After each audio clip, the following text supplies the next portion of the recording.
இயேசு கிறிஸ்துவும் நானும்.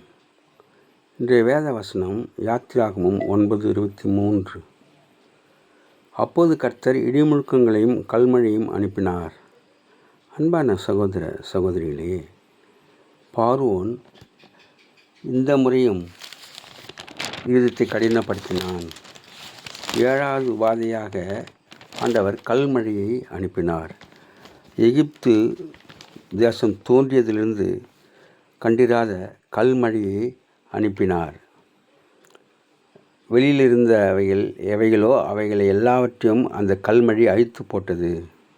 அது வெளியின் பயிர்களையெல்லாம் அழித்து வெளியின் மரங்களையெல்லாம் முறித்து போட்டது.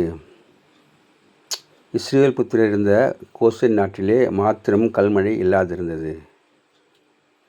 கல்மழையும் கல்மழையோடு கலந்த அக்கினியும் மிகவும் கொடிதாக இருந்தது. எகிப்து தேசம் குடியேற்றப்பட்ட நாள் முதல் அதில் அப்படி ஒருபோதும் உண்டாகவில்லை. பார்வோன் இதத்தை கடினப்படுத்தி கொண்டே வந்ததினாலே ஆண்டவர் இந்த 7வது வாதையை கல்மழையை அனுப்பினார். Have a blessed day.